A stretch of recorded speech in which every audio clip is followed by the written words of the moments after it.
Resistance का कल हमने एक आज ज्योमेट्रिकल रिलेशन लिखा था।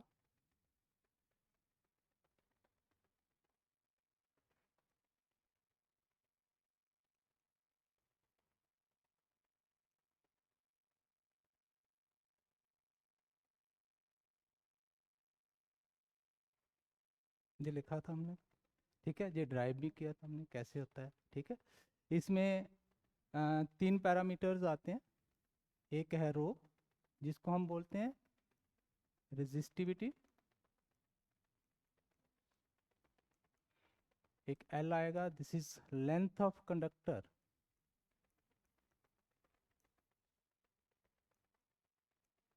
And A is basically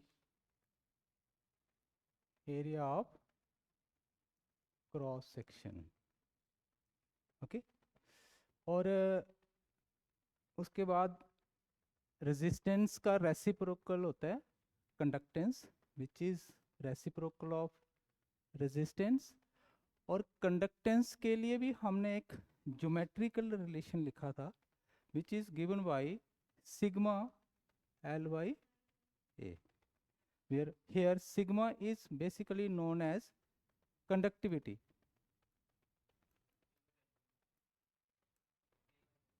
sigma कल ड्राइव किया था ना हमने। हम्म।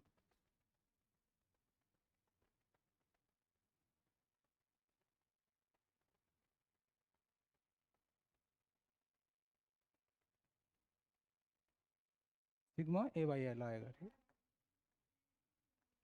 Okay, it is A over L. कल इसकी डेरिवेशन की थी हमने, ठीक है। A and L same thing.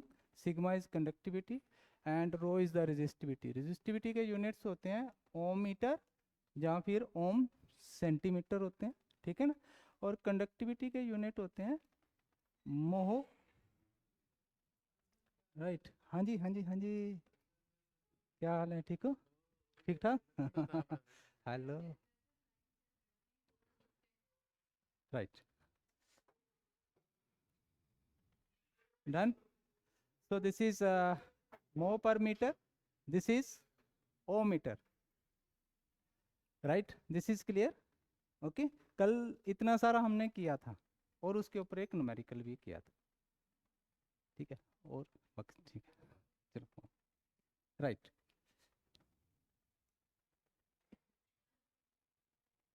आज का जो हमारा टॉपिक रहेगा, this is the effect of temperature on the resistance.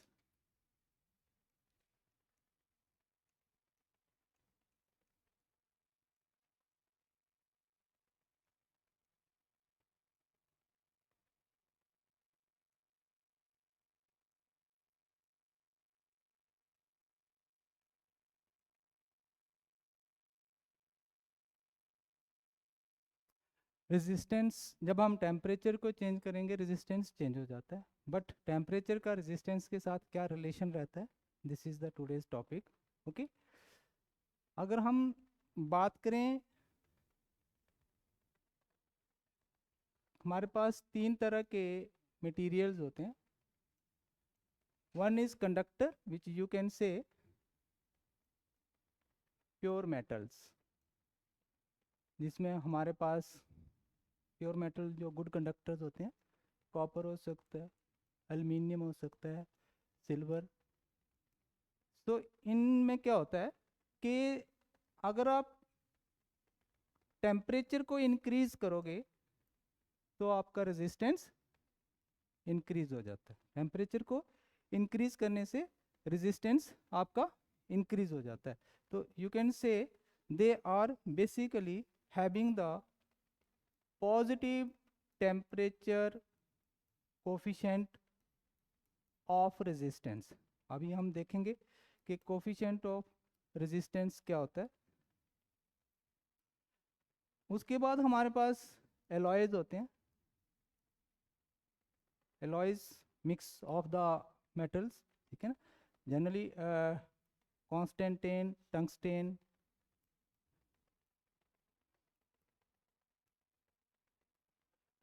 अब इसमें भी हमारे पास positive temperature coefficient of resistance होता है, बट ऐसा है कि इसमें जो राइज इन रेजिस्टेंस होता है with the rise in temperature, अगर हम टेम्परेचर को इंक्रीज करेंगे रेजिस्टेंस भी इंक्रीज होगा, बट रेजिस्टेंस बहुत स्लो इंक्रीज होगा, it is very less as compare to the wide range of change in the temperature. अगर हम टेम्परेचर को बहुत ज़्यादा इंक्रीज कर रहे हैं और उसके बदले में रेजिस्टेंस में बहुत मामूली सी चेंज आ रही है, this is the only difference.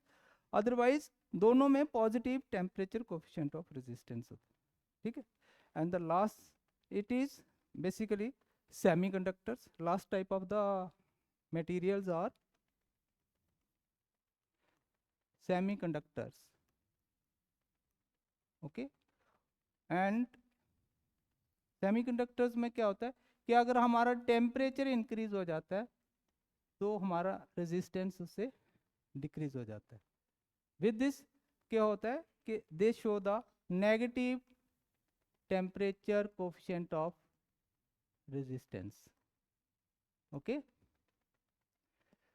ये हमारा एक मेटल्स के प्रति रिलेशन रहता है, मतलब टेम्परेचर का इफेक्ट रेजिस्टेंस के ऊपर। We have a particular relation between the resistance and the temperature. Let's take this.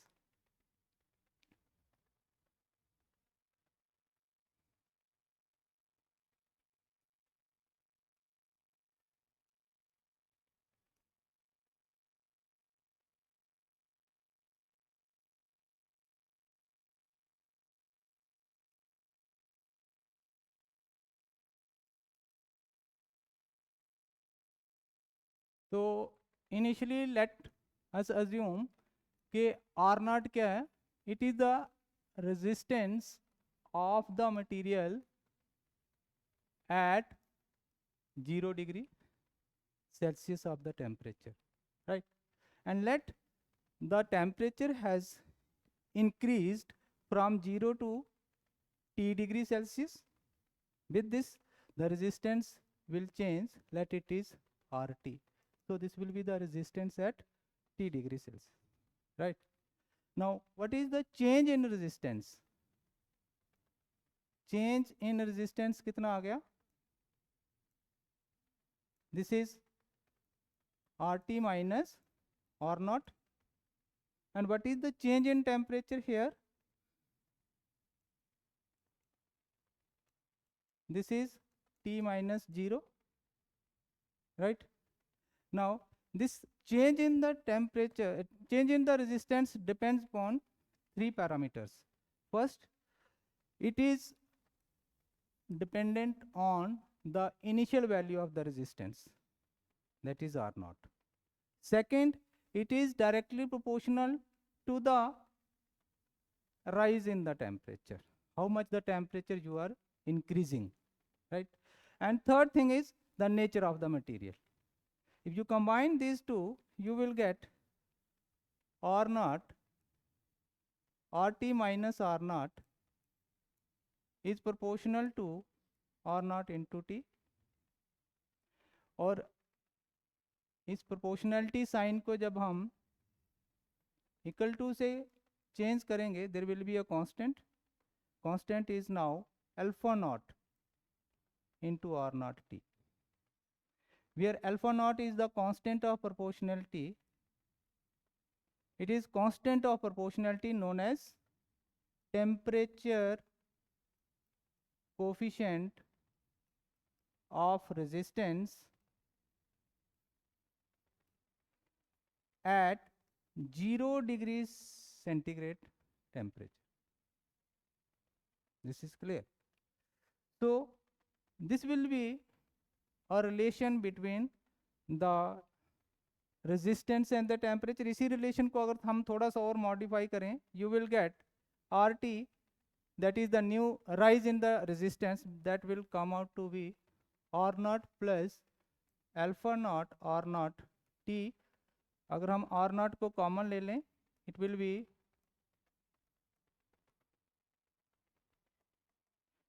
so this is your the rise in the resistance when you have increase the temperature from 0 degree to T degree Celsius. Okay, you will get this relation between the resistance and the temperature. This is clear? Okay, इसमें कोई doubt है आपको? नहीं. Let us move. Now, अगर yeah.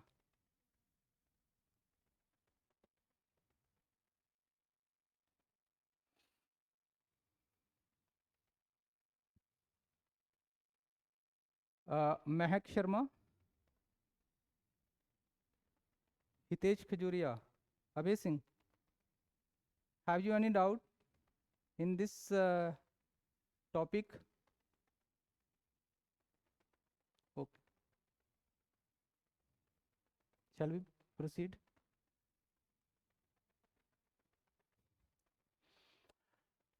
हमने relation drive किया. This is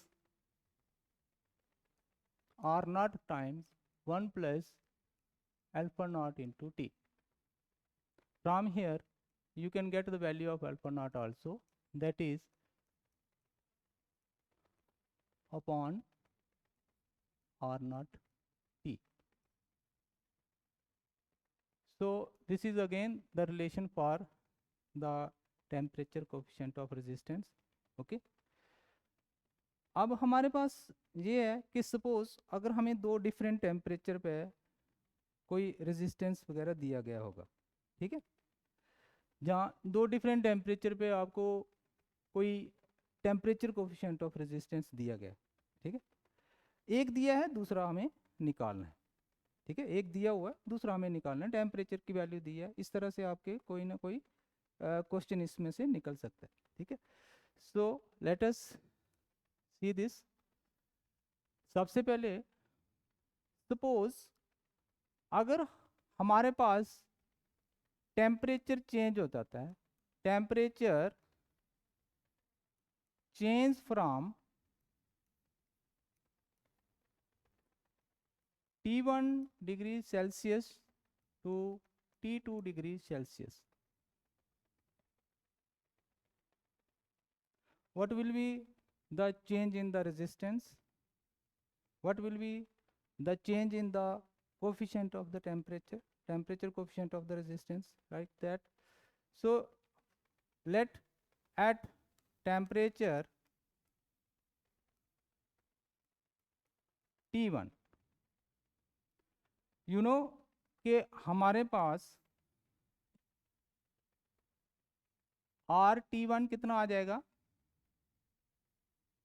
that it is R1. 1 stands for the temperature T1.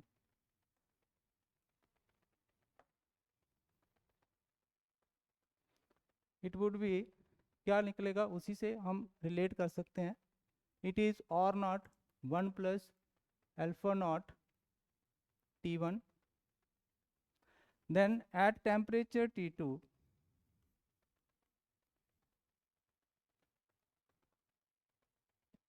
you will get R2 is equal to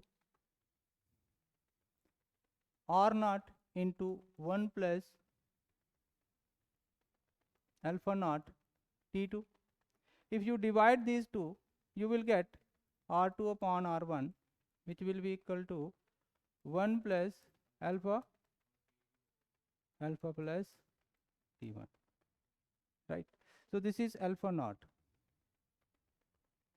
Okay, so you are given T1, T2, and suppose R1 is given to you, you can get the value of R2, right? Shall we take one question from this?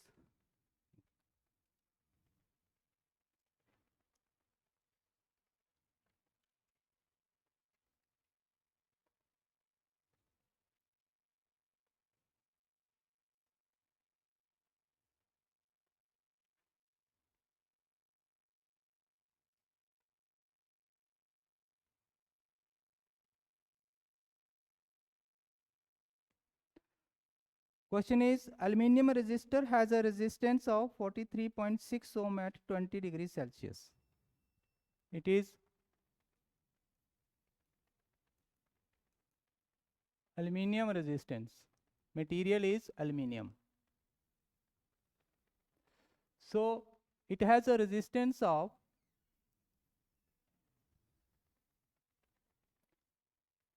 6 ohm at 20 degrees Celsius.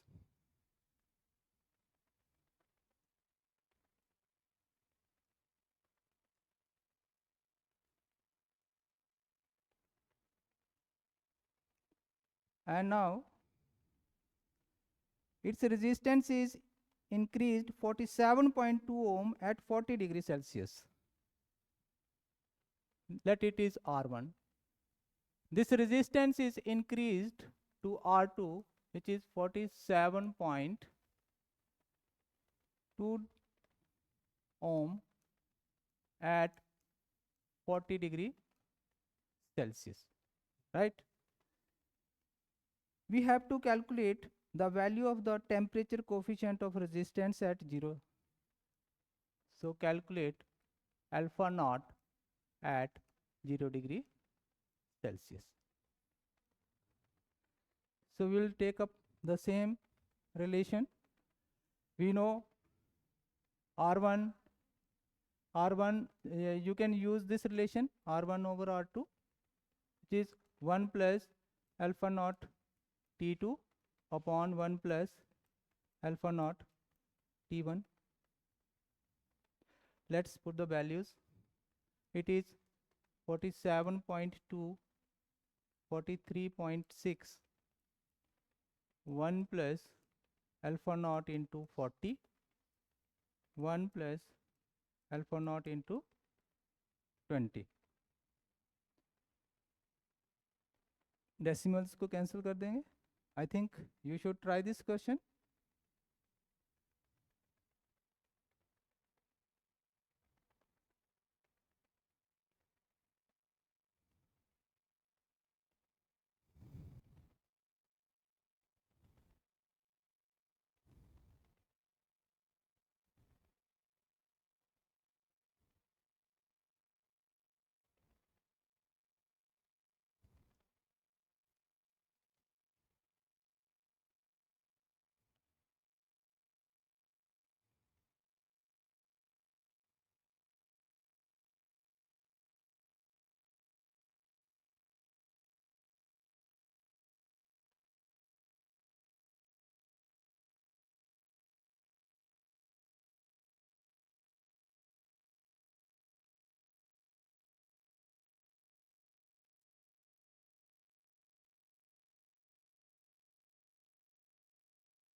Directly you can cancel this decimal. 472 upon 436, 1 plus 40 alpha naught upon 1 plus 20 alpha naught, cross multiply them, you will get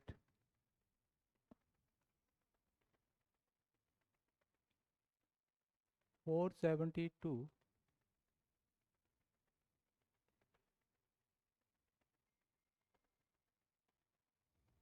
plus,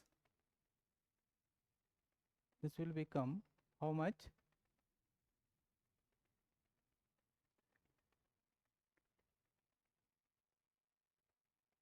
20 into 472 alpha naught, which is equal to 436 plus 40 into 436 alpha naught, or this comes out to how much? कितना आएगा?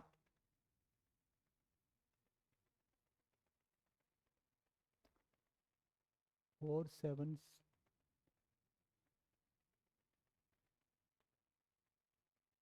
alpha naught minus, this is 472, which is equal to 436 plus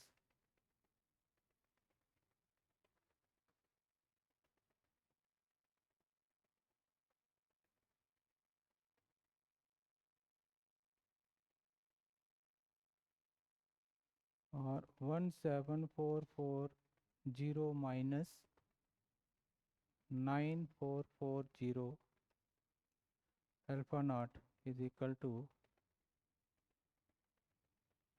472 minus 436, which is equal to,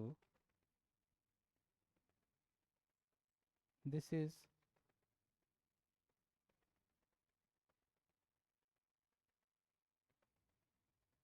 12 minus 6, 6 minus 3, 36, right? Or alpha naught is equal to 36 upon 800. Is it okay? Is it okay? You can calculate it. This would be the value of alpha naught. एक चीज़ है कि ये जो हमारा alpha है इसके unit क्या रहेंगे. यूनिट इसका क्या होता है? पर डिग्री सेल्सियस. ठीक है, आप कैलकुलेट भी कर सकते हो यहाँ से रिलेशन से. जैसे हमारे पास रिलेशन है, this is R T minus R naught upon R not into T. So the numerator is resistance, उसका यूनिट ओम रहेगा. डिनोमिनेटर में ओम आएगा into degree Celsius. So this is per degree Celsius. तो जब भी इसकी value calculate करनी हो, unit will be the same. This is clear? Okay. One more thing, we have a relation, we have effect of temperature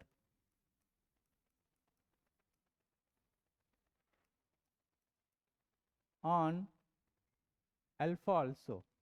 जैसे हमारे पास resistance के ऊपर टेम्परेचर का इफेक्ट है, वैसे ही हमारे पास टेम्परेचर का इफेक्ट जो है वो अल्फा के ऊपर भी होता है. टेम्परेचर कोफिशिएंट ऑफ रेजिस्टेंस भी टेम्परेचर से वेरी करता है. ठीक है ना. तो सपोज आप टेम्परेचर को चेंज करते हो, temperature changes from 0 degree Celsius to T degree Celsius, that it is T1 degree Celsius. So what will be the resistance? It is R1 should be equal to R naught into 1 plus alpha naught into T1, right? Or you can say R1 minus R naught will be equal to, this is R naught alpha T1. This is one thing. अगर हम temperature को, इसको अगर हम 0 से T1 पे लेके आ रहे हैं, मतलब हम टेम्परेचर को इंक्रीज कर रहे हैं. अगर हम टेम्परेचर को डिक्रीज करेंगे, let the temperature changes from T1 degree Celsius to 0 degree Celsius, मतलब हम उसको कूल कर रहे हैं, हाई टेम्परेचर से 0 पे लेके जा रहे हैं. ठीक है, तो हमारा जो सब्सटेंस है वो कूल हो रहा है. ठीक है ना.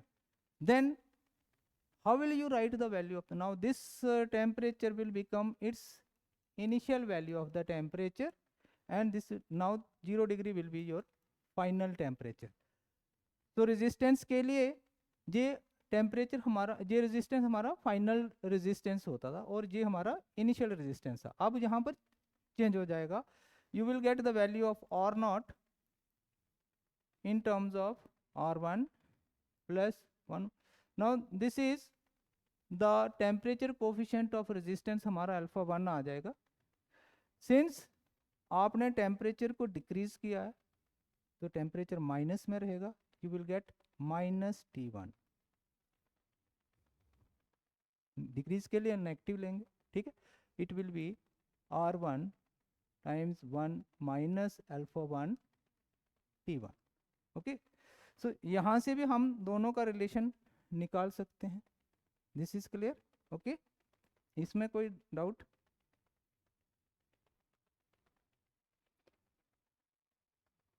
this is R naught is equal to R1 into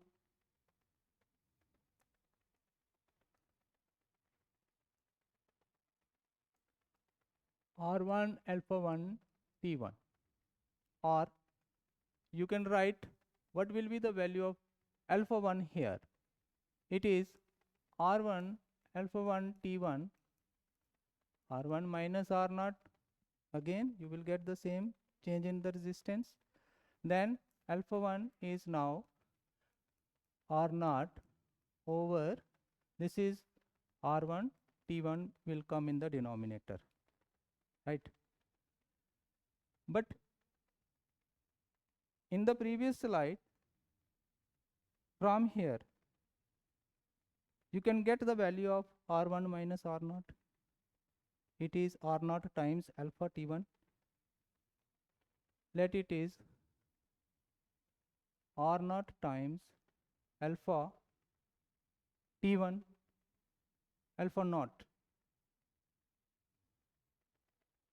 And here you know what is the value of R1 here.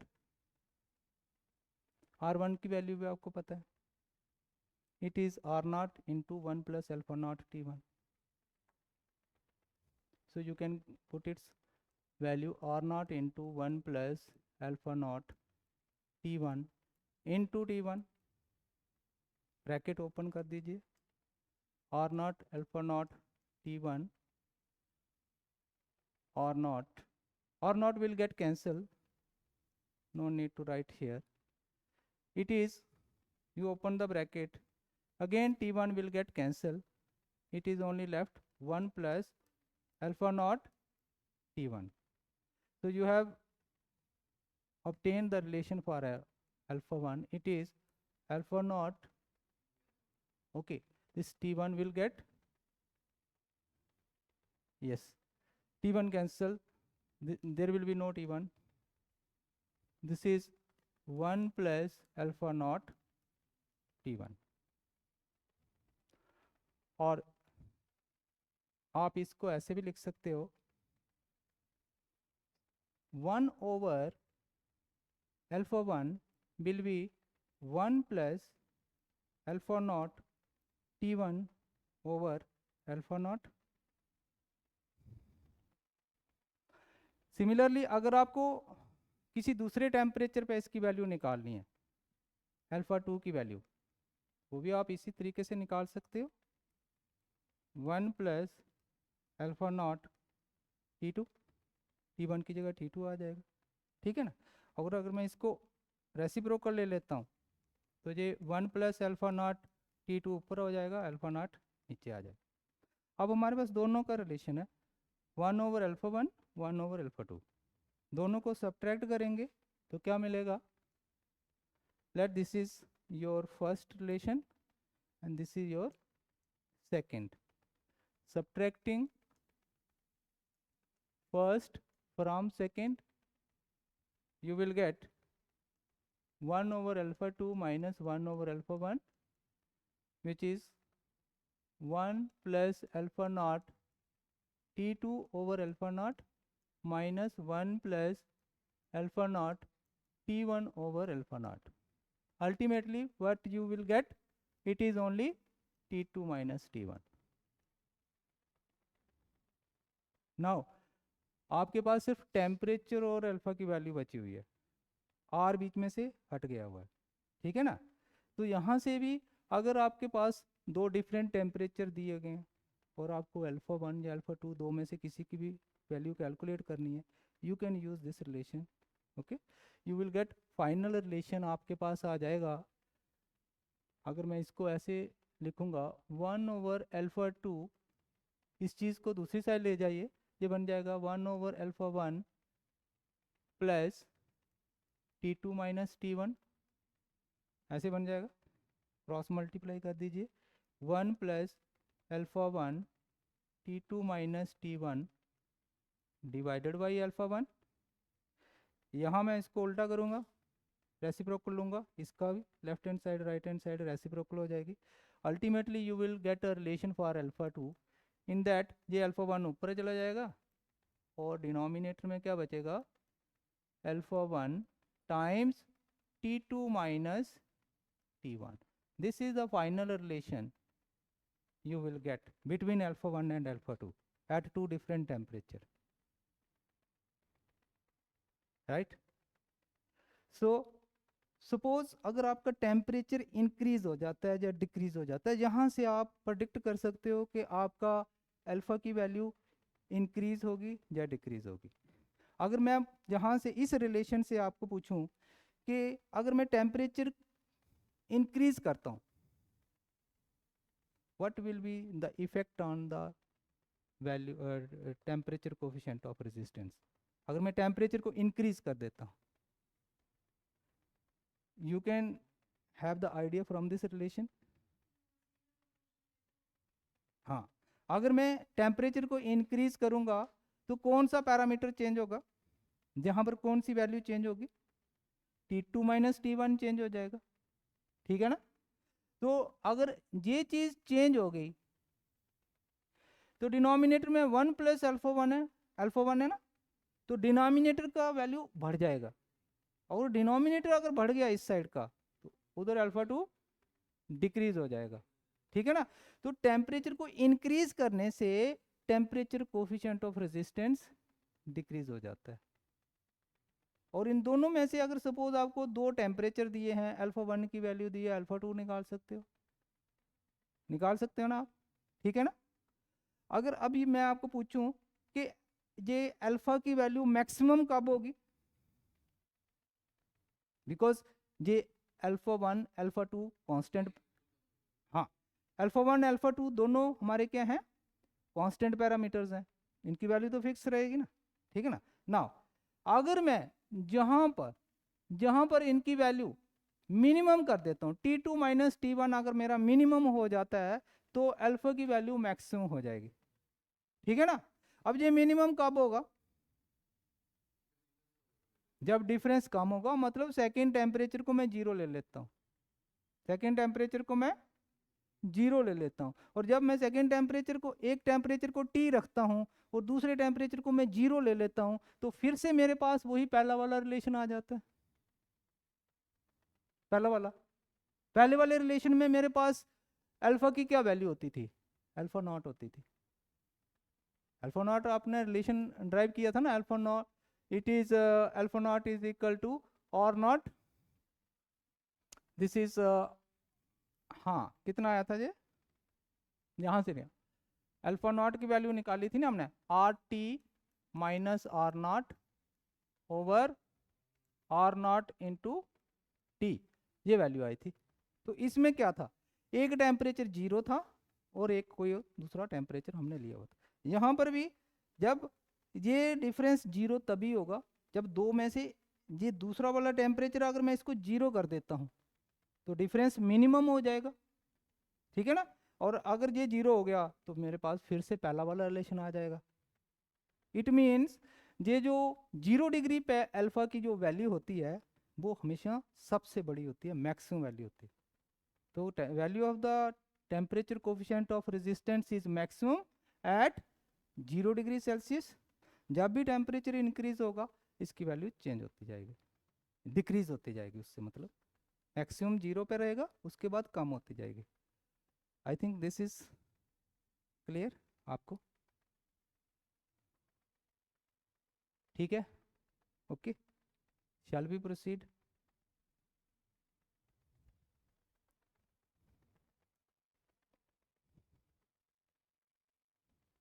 Same relation for resistivity also, resistance temperature पे डिपेंड करता है, रेजिस्टिविटी भी टेम्परेचर पे डिपेंड करती है। जैसे जैसे आपको रेजिस्टेंस का रिलेशन टेम्परेचर के साथ मिला, वे सेम रिलेशन रेजिस्टिविटी के लिए भी होगा, ठीक है ना? जैसे अगर मैं रेजिस्टिविटी के लिए effect of temperature on resistivity of the material, ठीक है ना?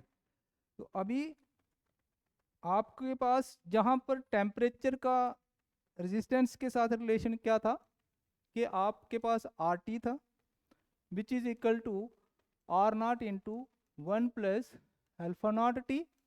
सेम इफेक्ट रेजिस्टिविटी के साथ रहता है। रेजिस्टेंस की जगह आपने रेजिस्टिविटी लिख देनी है, ठीक है। तो रेजिस्टिविटी के लिए सिंबल हमारे पास रो रहता है, तो rho T is equal to rho naught into 1 plus alpha naught into T. Same relation, जैसे रेजिस्टेंस का वैसे रेजिस्टिविटी का, ठीक है ना, कोई डिफरेंस नहीं है, ठीक है। और रेजिस्टिविटी की जगह कई बार आपको स्पेसिफिक रेजिस्टेंस भी पूछा जाता है।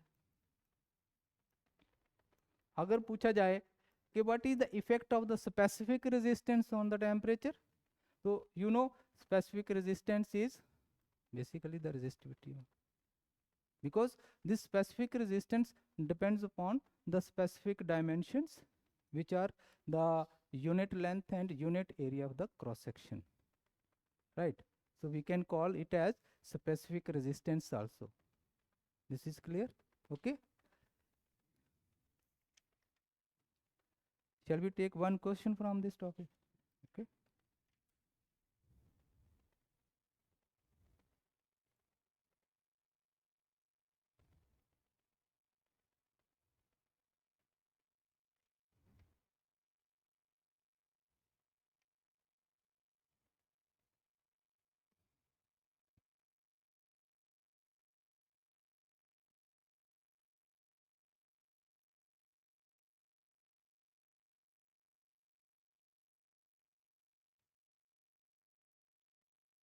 question is,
likewise you can calculate the same value at 100 degrees Celsius also. You should try this question first.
करोगे?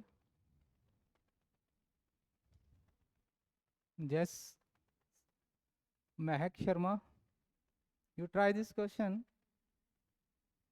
Hiteshwar, Yakir Hussain, Jubair Ahmed. Do you have any doubt in this lecture?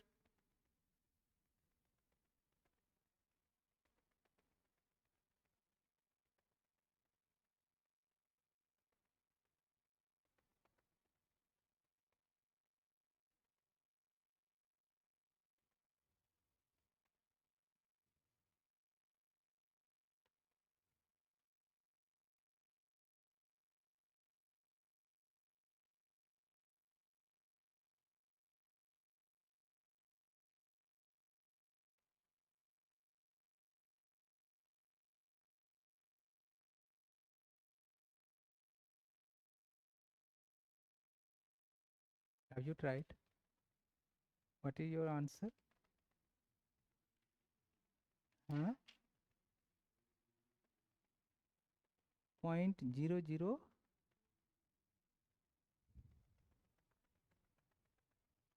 0.0042 per degree Celsius. First answer. Okay. Okay. किसी और का है?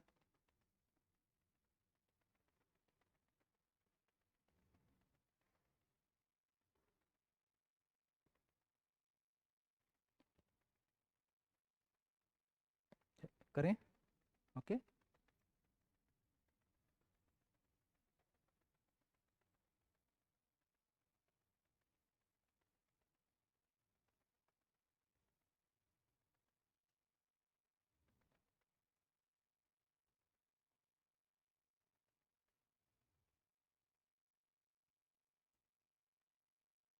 तो आपके पास दो different temperature हैं और दो डिफरेंट रेजिस्टेंस हैं, पहले भी हमने किया है ना, तो वहाँ से अल्फा नॉट की वैल्यू निकालनी है। Yes you can. Okay right.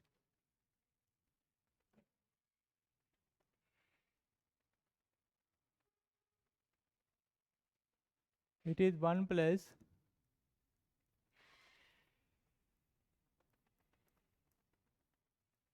same relation, you can get the value of alpha naught from this. T1 T2 आपको गिवन है, R1 R2 भी गिवन है, तो अल्फा नॉट की वैल्यू निकल आएगी।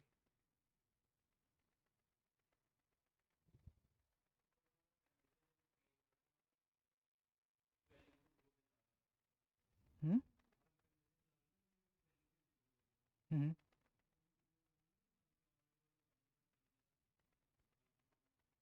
देखो सबसे पहला हमें जहाँ पर हमें क्या करना है, पहला पार्ट जो हमें कैलकुलेट करना है कि हमें अल्फा नॉट की वैल्यू कैलकुलेट करनी है, और जो भी हमें डाटा गिवन है हमने वहीं से कैलकुलेट करनी है। पहले देखना कि क्या क्या कैलकुलेट है, गिवन क्या क्या है। ये हमें R1 की वैल्यू गिवन है, ये हमें T1 की वैल्यू गिवन, और ये आपका R2 हो गया, और ये आपका T2 हो गया। So with this I think this is the appropriate relation to calculate the value of alpha naught. ठीक है, कर सकते हो, कैलकुलेशन परफेक्ट होनी चाहिए, एक्यूरेट होनी चाहिए, फास्ट होनी चाहिए। ठीक है, so you put this to values. R2 की वैल्यू कितनी थी? 14.3 divided by 12.7 which is equal to 1 plus 50 alpha naught upon 1 plus 18 alpha naught, cross multiply कर देंगे। ओके, पहले ये डेसिमल यहीं से कैंसिल हो जाएंगे, डेसिमल को यहीं से कैंसिल कर दूं मैं। ठीक है, this decimal will get cancel with this decimal. Now what is left? It is 143 plus 18 times 143 alpha naught which is equal to 127 plus 50 times 127 alpha naught। एक इक्वेशन बन गई आपके पास। ठीक है, 143 प्लस मल्टीप्लाई कर दीजिए 18 टाइम्स 143 कितना आएगा? It is 4 7 5. It is 127 plus this is 5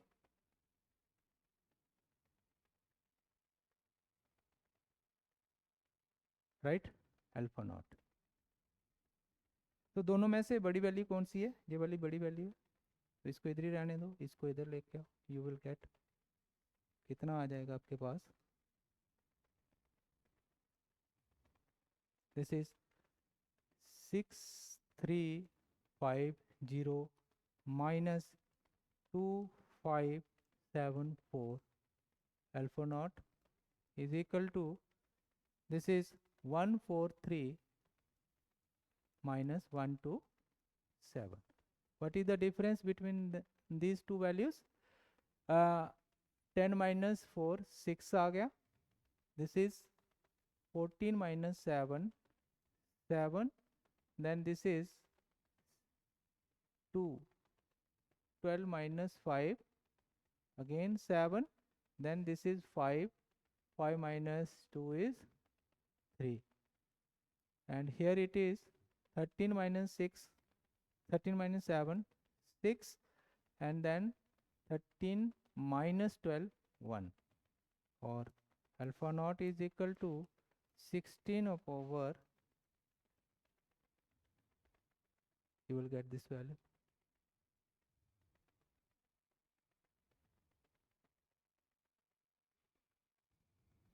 simplify कर लीजिए।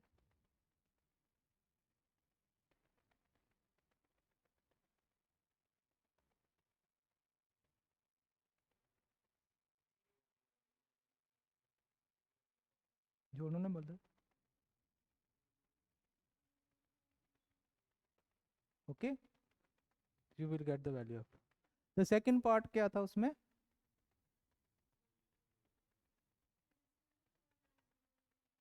Celsius, 0 degree Celsius. तो अभी आपके पास अल्फा नॉट की वैल्यू आ गई, कितनी आई थी बताना जरा? 0.423 पर डिग्री सेल्सियस, ठीक है, this is alpha not. Okay, now अगर आपको आर नॉट निकालना है, 0 डिग्री सेल्सियस पे जब रेजिस्टेंस पूछा जाता है तो मतलब आर नॉट की वैल्यू पूछी जा रही है आपको। तो आर नॉट का और किसी भी टेम्परेचर के साथ आप कोई रिलेशन जोड़ लीजिए, ठीक है ना।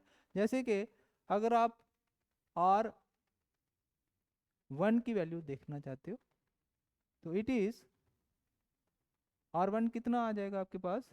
This is R not into 1 plus alpha nought T1। तो आपको आर नॉट चाहिए, आर नॉट को इधर ही रहने दो, उसको दूसरी साइड शिफ्ट कर दीजिए, 1 plus alpha nought T1। Now you know what is R1। R1 take it as 12.7. What is T1? 18 degrees Celsius. You have calculated the value of alpha.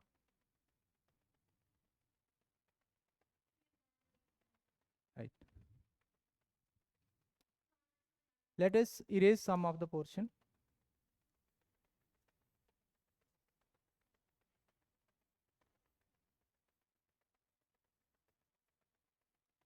Now, ये relation तो आपको पता चला, और not is now given by, आप इसको R1 से भी ले सकते हो, R2 से भी ले सकते हो, ठीक है। वैल्यू डाल दीजिए, R1 की value 12.7, 1 plus 0.00423 times what is the value of T1? 18। Simplify कीजिए, you will get the answer, right? What is the third part? Temperature coefficient of resistance at 80 degree Celsius. Now अभी आपको alpha one की value निकालनी है, मतलब alpha की value निकालनी है एट 80 डिग्री सेल्सियस, ठीक है। सो आपके पास एक अल्फा का अल्फा नॉट के साथ रिलेशन था, अभी हमने ड्राइव किया। There is a specific relation between alpha 1 and alpha naught. This is written on your copy. अभी आपने लिखा क्या था, अभी निकाला था हमने. दिस इज, हाँ हाँ, 1/α1 निकाला था ना हमने. सॉरी, अल्फा 1 कितना है आपके पास, अपॉन T1. अल्फा नॉट की वैल्यू है आपके पास. Now you want to calculate this value at 80 degree Celsius, so it will become alpha 80. It will be alpha nought की वैल्यू आपके पास है 0.00423 divided by 1 plus 0.00423 times 80, right.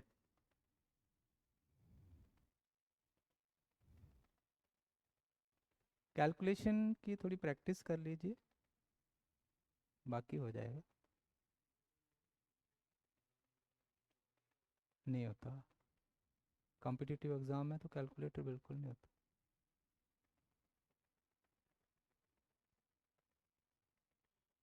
ठीक है, ये कंसेप्ट टेम्परेचर वाला आपको समझ आया. इससे रिलेटेड हम क्वेश्चन भी करेंगे, but first of all let us finish this topic. First chapter हम कर लेते हैं, उससे रिलेटेड जितने भी 40-50 क्वेश्चन होंगे हम कर लेंगे. ठीक है ना. तो we shall move to the next.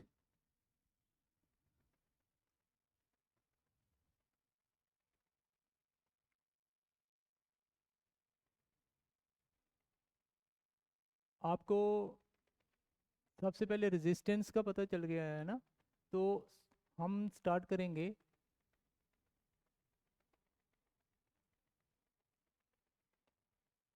Voltage division rule. Then there is a current division rule, because बहुत बार यूज होता है. शॉर्टकट हेल्प भी हो जाती है, जल्दी से जल्दी वैल्यू निकल जाती है. अदरवाइज आपको पूरा करंट भी चाहिए, वोल्टेज भी चाहिए, रेजिस्टेंस भी चाहिए.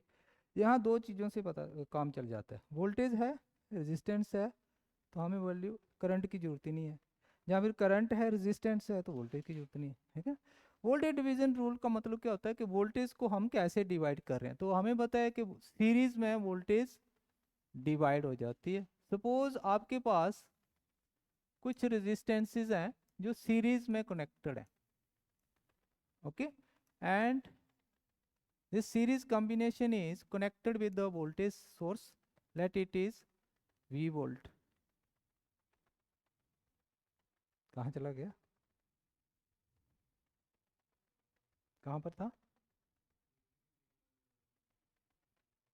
कौन सा, ये, यस.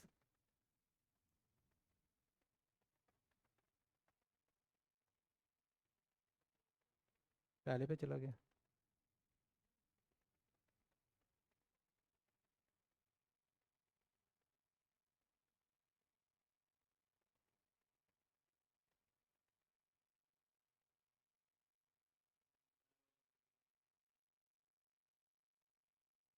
मुझे लगता है आज का पता नहीं कहाँ चला गया, खुद ही ढूंढ लेंगे.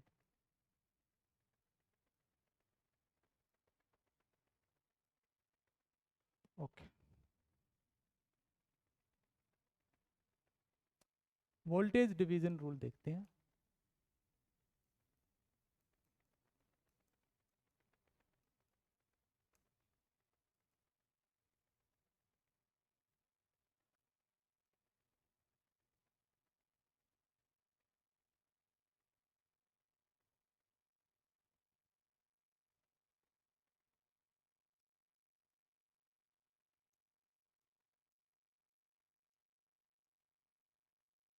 सीरीज में वोल्टेज डिवाइड हो जाती है, इतना आपको पता है.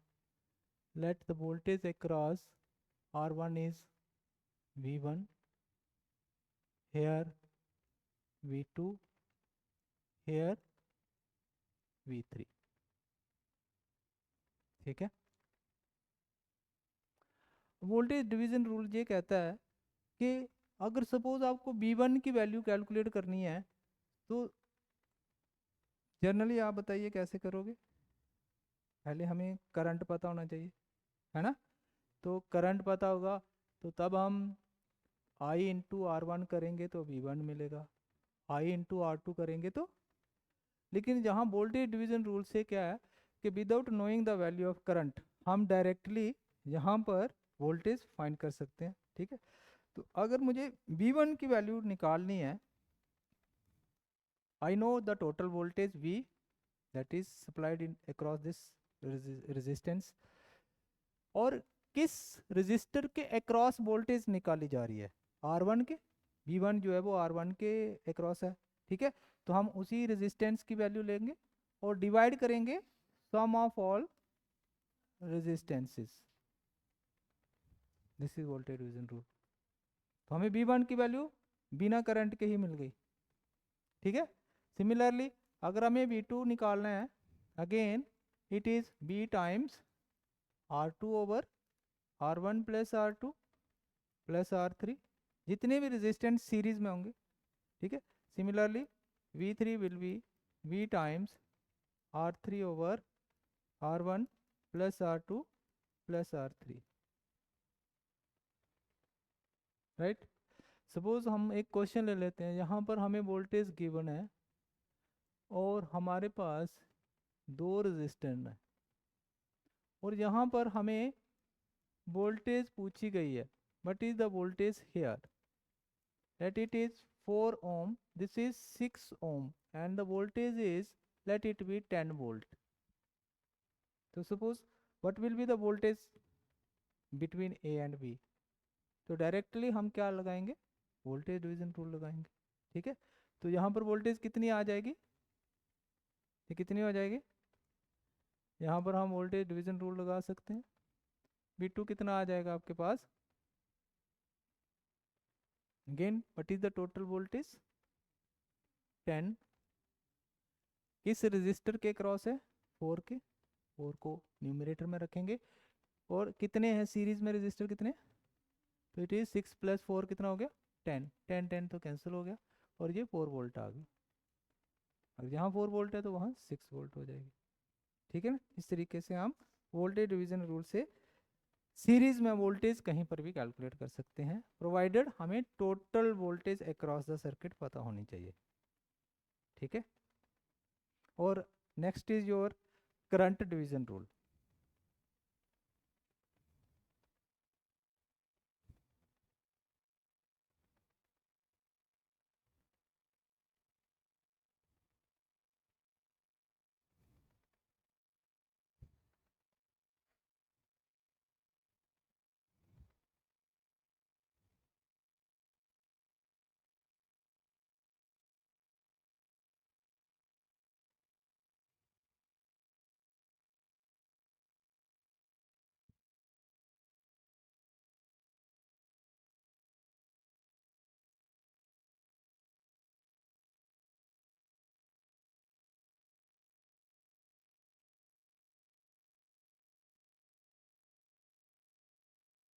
करंट डिवीजन रूल भी ऐसा है कि हम करंट को डिवाइड करते हैं तो किसी भी ब्रांच में हम करंट कैलकुलेट कर सकते हैं by using the current division rule.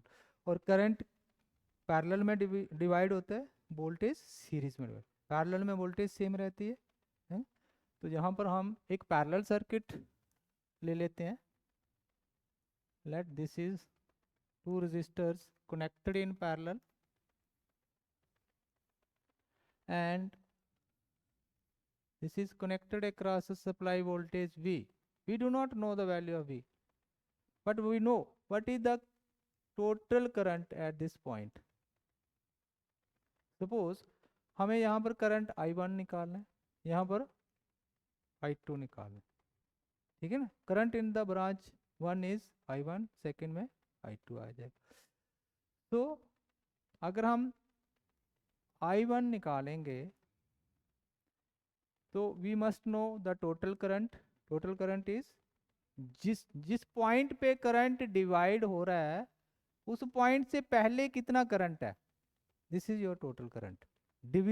Current divide होने से पहले कितना है, इस पॉइंट पे आके करंट डिवाइड हो गया, तो इस पॉइंट से पहले कितना करंट था वो आपका टोटल करंट है। ठीक है, ये करंट डिवीजन रूल सर्किट के बीच में कहीं पर भी आप लगा सकते हो। ठीक, तो हमारे पास टोटल करंट आ गया आई। अब अगर हमें करंट इस ब्रांच में निकालना है तो हमें रेजिस्टेंस उसके पैरेलल वाला लेना है, कि इस रेजिस्टेंस में, इस ब्रांच में आपको करंट निकालना है और इस ब्रांच के पैरेलल में कितना रेजिस्टेंस है, चाहे वो एक पैरेलल ब्रांच हो, चाहे दो हो, चाहे तीन हो। ठीक है ना, उसके पैरेलल में जितना भी रेजिस्टेंस आ रहा है वो आपने ले लेना है, एंड उस रेजिस्टेंस से इसको आपने मल्टीप्लाई कर देना and divide by sum of to.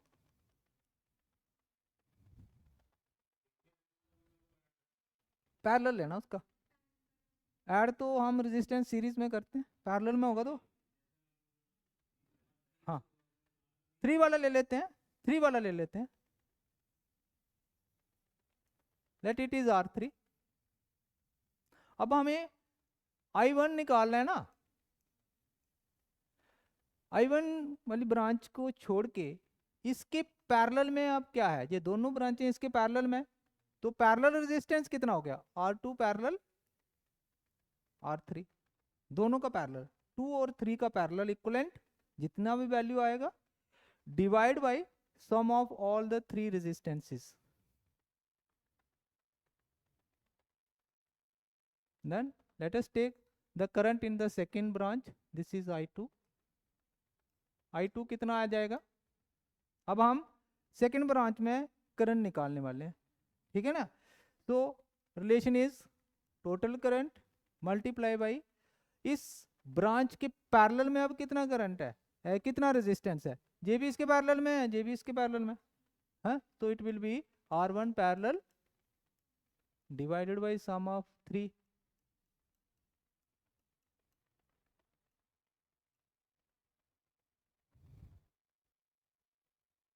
Similarly आप I3 भी निकाल सकते हो, right. Let us take one question.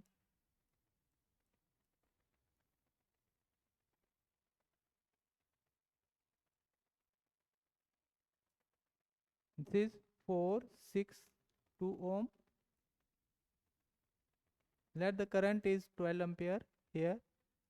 You have to find the value of I1, I2 and I3.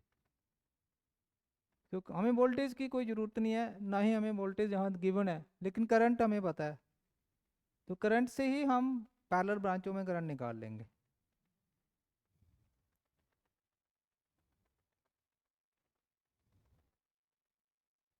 ठीक है, you try it.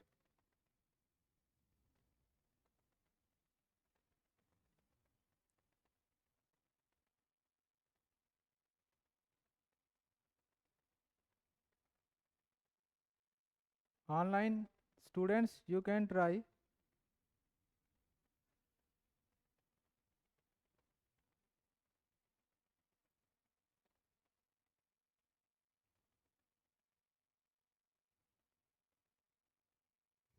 Zaheer Ahmed, you try what is the value of I1, I2 and I3। आपको समझ आ रही है online students, कोई भी doubt हो, any doubt you are facing, please you can ask me regarding this।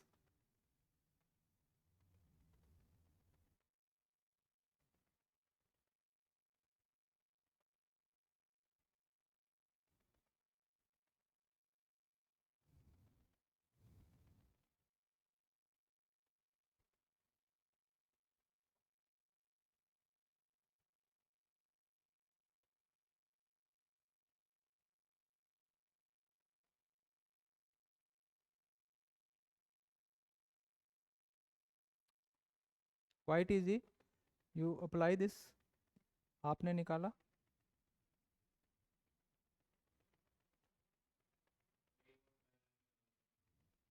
अच्छा, दो पैरेलल में होंगे, R1 पैरेलल R2 आता है जब हमारे पास, So you multiply them, then you add them. This is only. ठीक है, दो पैरेलल रेजिस्टेंस का इक्वलेंट हमारे पास होता है R1 into R2 divided by R1 plus R2.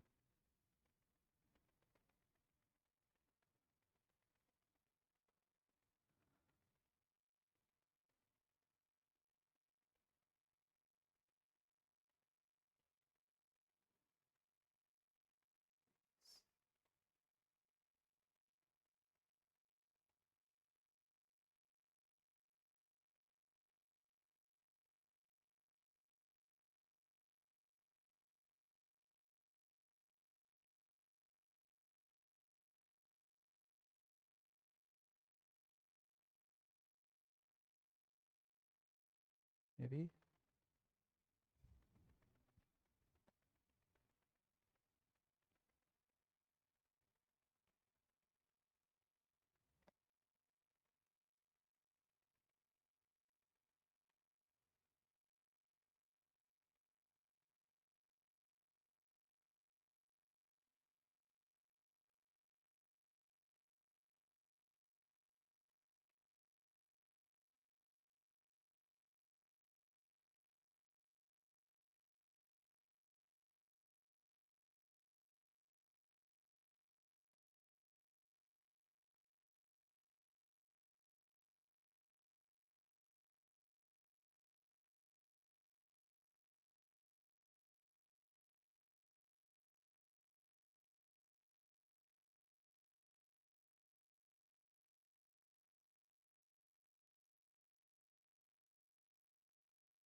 ठीक है, 1.5 I1 आएगा.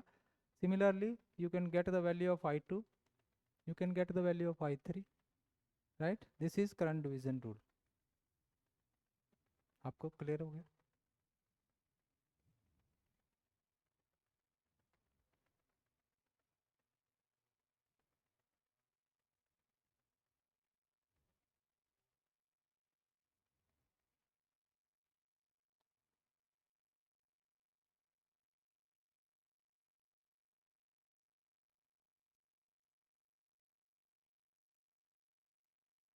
सीरीज में आपको पता है total resistance is sum of all the resistances, and parallel में क्या होता है?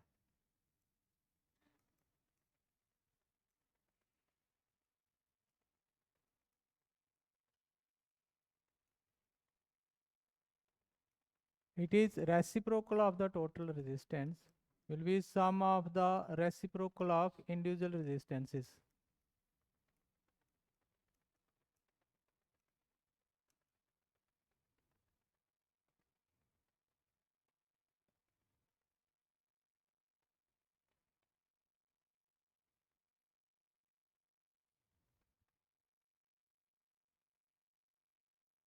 This is clear? ये तो आपको पढ़ा हुआ है आपने, ठीक है ना? Let us take one question from the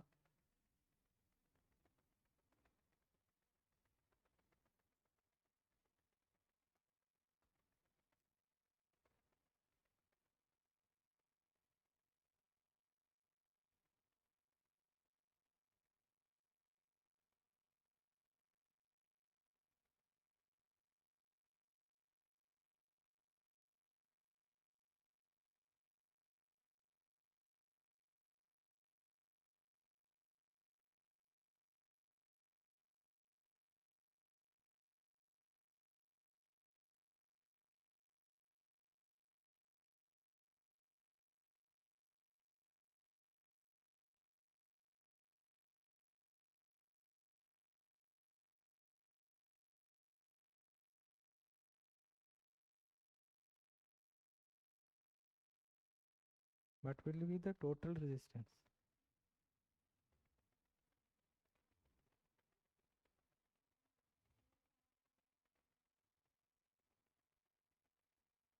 ये 1 ओम ही रहेगा. पहले हम पैरेलल वाले कॉम्बिनेशन देखेंगे.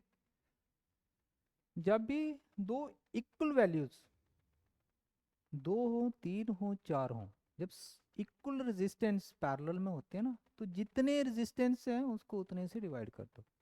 जैसे दो रेजिस्टेंस पैरेलल में तो ये आधे आधे हो जाएंगे, ठीक है, डिवाइड इट विथ 2, तो इनका इक्वलेंट कितना हो जाएगा 1 ओम, ठीक है, तो it will B 1 ohm here. Now these are the three equal resistances, they are connected in parallel. तीन है, तीन को तीन से डिवाइड कर दो, 1 हो जाएगा, 1 ohm here and एक 1 ohm हमारा यहाँ पर भी है. So what is your resistance between A and B now? Because there are now 4 resistances and they are all in series. So हम ऐड कर लेंगे, तो और ए बी कितना हो गया 1 + 1 + 1 + 1 4 ohm. This is clear. अभी तो सेम है, अगर वैल्यू अलग होती है फिर ले लेते हैं. अगर वैल्यू अलग होती है, दो वैल्यू अलग होंगी, तो हम उनका एक क्वेश्चन ले लेते हैं उससे.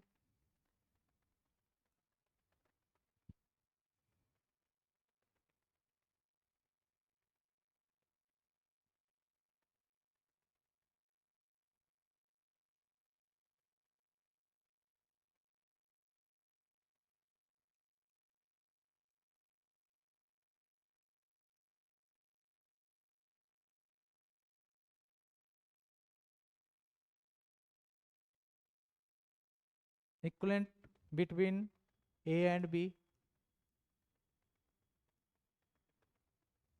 ए और बी के बीच का रेजिस्टेंस. तो सबसे पहले कहाँ से शुरू करना है, इस एंड से स्टार्ट करिए, because at the end you will see which one is in series and which one is in parallel, ठीक है ना. अदरवाइज अगर आप जहाँ से स्टार्ट करते हो तो यू कैन नॉट प्रेडिक्ट के ये वाला और ये वाला सीरीज में है या पैरेलल में, क्योंकि यहीं से आपको डिवीजन स्टार्ट हो जाएगी, ठीक है. और सीरीज में एक पहचानने का और भी तरीका है कि जब भी रेजिस्टेंसेस सीरीज में होते हैं ना, तो उन सब में सेम करंट होता है. तो जिस जिस रेजिस्टेंस में सेम करंट फ्लो कर सकता है वो सीरीज में हो जाएंगे, और जिन रेजिस्टेंस में करंट डिवाइड होके जा रहा है, जिनमें डिवीजन ऑफ करंट हो रही है, वो ब्रांचेस जो वो रेजिस्टेंस हमारे पैरेलल में होंगे, ठीक है. अभी आप देखो कि सपोज यहाँ पर ये हमारा स्टार्टिंग पॉइंट है, अगर हमें कोई वोल्टेज सोर्स इसके साथ कनेक्ट करना होगा तो हम यहीं पर करेंगे, ठीक है. जहां पर वोल्टेज सोर्स कनेक्ट किया होता है, मेन वोल्टेज सोर्स, वहीं से करंट प्रोड्यूस होता है और वहीं से करंट सर्किट में स्टार्ट करता है फ्लो करना.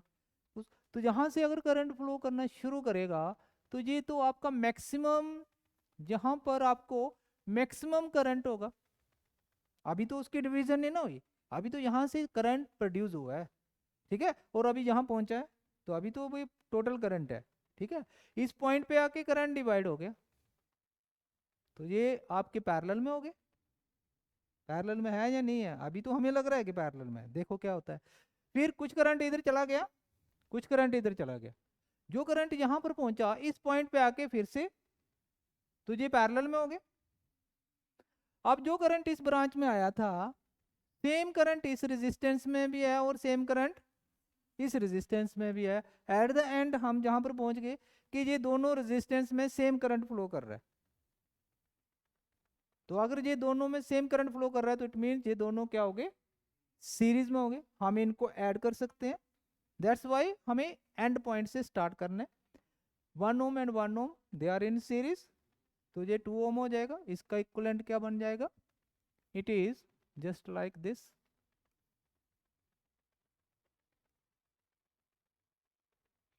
ये 2 ohm बन जाएगा which is 1 + 1, it is already 2 ohm,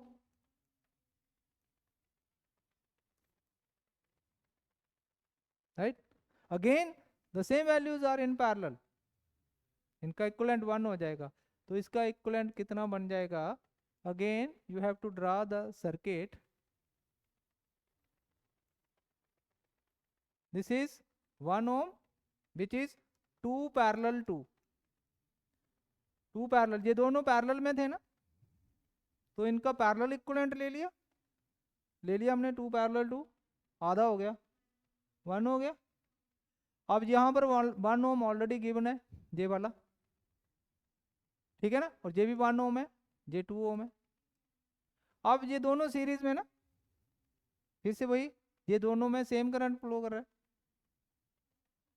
series में हो गए ना, तो ये दोनों ऐड हो जाएंगे, 1 + 1 2 ओम हो जाएगा। इनका इक्विवेलेंट इस तरह से हम लिख लेंगे,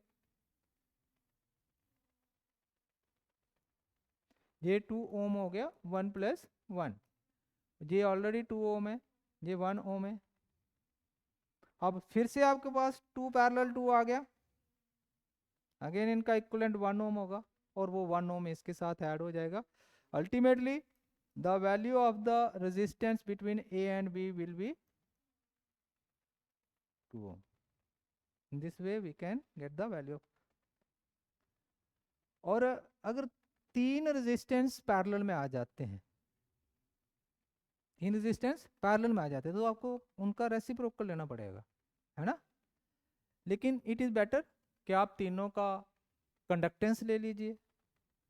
अगर पैरेलल में रेजिस्टेंस का रेसिप्रोकल ऐड होता है, अगर हम पैरेलल रेजिस्टेंस को उनके कंडक्टेंस से रिप्लेस कर देते हैं, जैसे कि हम 8th सेमेस्टर में पावर सिस्टम पढ़ते हैं, तो हमें जो वहाँ पर जो हमारे पास मैट्रिक्स वाले बस मैट्रिक्स दी गई होती है, हमें निकालनी होती है, मैक्सिमम वैल्यूज कंडक्टेंस में होती हैं, ठीक है ना। ठीक है, क्यों? क्योंकि पैरेलल में रेजिस्टेंस बहुत सारे ब्रांचेज होते हैं, तो उनको ऐड करना, अगर हम रेसिप्रोकल से ऐड करेंगे, लिटिल बिट लेंथी, मिस्टेक होने का चांसेस रहता है। हम क्या करते हैं, उनको कंडक्टेंस ले लेते हैं, कंडक्टेंस में पैरेलल ऐड हो जाता है, तो हमारे लिए कंडक्टेंस पैरेलल में ऐड करना ज़्यादा इजी होता है, राइट। लाइक अगर हम 3 रेजिस्टेंस पैरेलल में ले लेते हैं, एक हो गया 2 ओम, दूसरा हो गया 4 ओम, तीसरा हो गया 8 ओम, ओके, तीनों पैरेलल में। बताइए यहाँ पर इक्विवेलेंट कितना आएगा?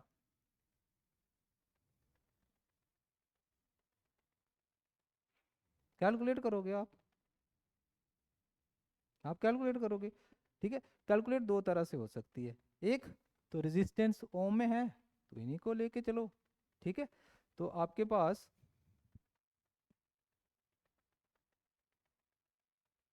मिटा दो,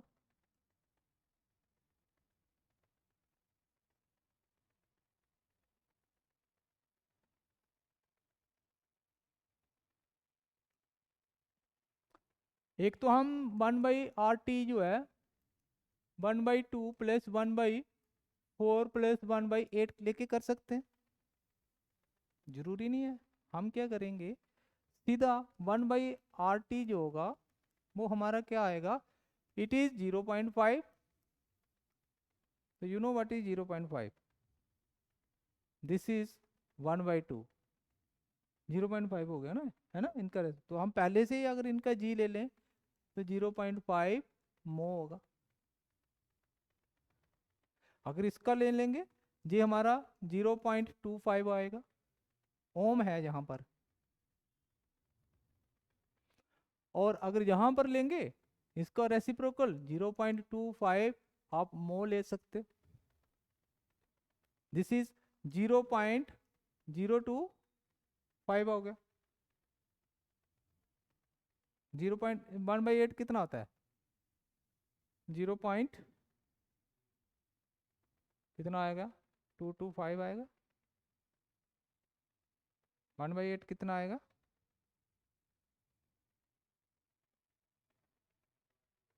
125 आएगा, सॉरी, इट इज 125, ठीक है। अब इनको आप ऐड कर रहे हो, ऐड करके फिर इनका रेसिप्रोकल करोगे, ऐड करके फिर से इनका रेसिप्रोकल लोगे, इट इज बेटर आप यहीं पे ऐड कर लो इनको, ठीक है ना। तो अगर मैं यहाँ पर इनको 1/RT की जगह यहाँ पर मैं इसको सीधा GT लिख देता हूँ, तब तो मुझे कोई दिक्कत ही नहीं है, रेसिप्रोकल करने की जरूरत नहीं है, ठीक है ना। तो ये सबको ऐड कर लीजिए, ये कितना हो जाएगा, दिस इज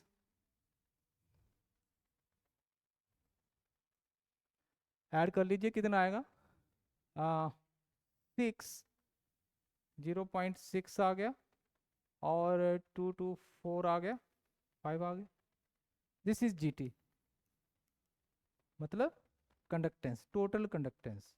बट आपको टोटल रेजिस्टेंस चाहिए था, तो total resistance is now the reciprocal of total conductance. Now at one time only you have to take its reciprocal, which will be 1000 divided by 645। Simply divide करिए, answer मिल जाएगा।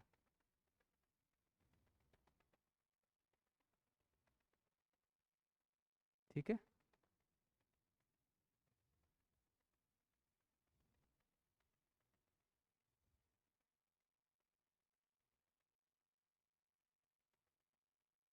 ये समझ आया जहाँ तक?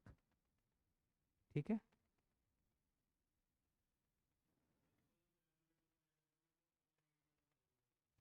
अब देख लो जी। 1/2 0.5 होता है। हाँ, इसको कर सकते हो आप। 1000 डिवाइडेड बाई, ये तो 1 पॉइंट समथिंग आएगा।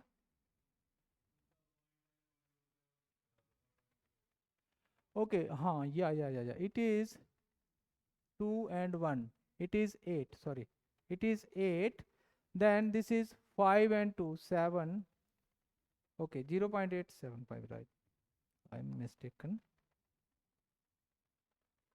ये आपने अच्छी तरह से करना है। 0.875, ये भी 8 हो जाएगा, 75 हो जाएगा। ठीक है, दिस इज क्लियर यहाँ तक? ठीक है ना?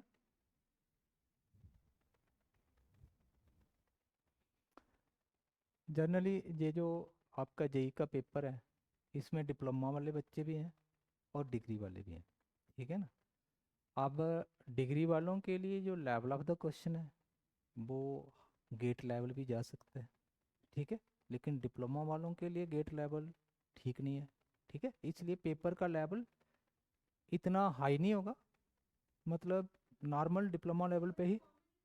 हाँ, कॉमन कंडक्टर, कॉमन पेपर होगा जिसमें मतलब आपके डिप्लोमा और डिग्री दोनों के बच्चे बैठे होंगे, दोनों के लिए सेम पेपर होगा, इसलिए लेवल जो होगा वो दोनों को देख के बनाया गया होगा। ठीक है ना? सो इसलिए सबसे पहले अगर आप डिप्लोमा की बात करिए तो उसमें ज़्यादा से ज़्यादा DC सर्किट्स तक ही है। AC सर्किट भी हम लेंगे, ऐसी बात नहीं है, AC सर्किट भी हम लेंगे। ठीक है, लेकिन AC सर्किट में भी हम ज़्यादा गहराई में नहीं जाएंगे, सिंपल सिंपल लेवल ऊपर तक ही रखेंगे। ठीक है, और मैक्सिमम यही हमारे पास DC सर्किट्स ही रहते हैं। DC सर्किट्स आर ऑल दो circuits in which there is only resistance. कल के लेक्चर में हम इंडक्टेंस और capacitance, which is the second topic in your, sorry, first topic in your syllabus, the concept of resistance, inductance and capacitance. तो कल हम inductance पढ़ेंगे और कैपेसिटेंस पढ़ेंगे। उसमें देखेंगे कि उनमें वोल्टेज करंट के क्या रिलेशन होते हैं, उनमें कैसे हम सर्किट को एनालाइज कर सकते हैं, क्या क्या हम उसमें डिटेल निकाल सकते हैं। ठीक है, तो आज का यहीं पर समाप्त करें। This is done. कोई डाउट? समझ आ गए?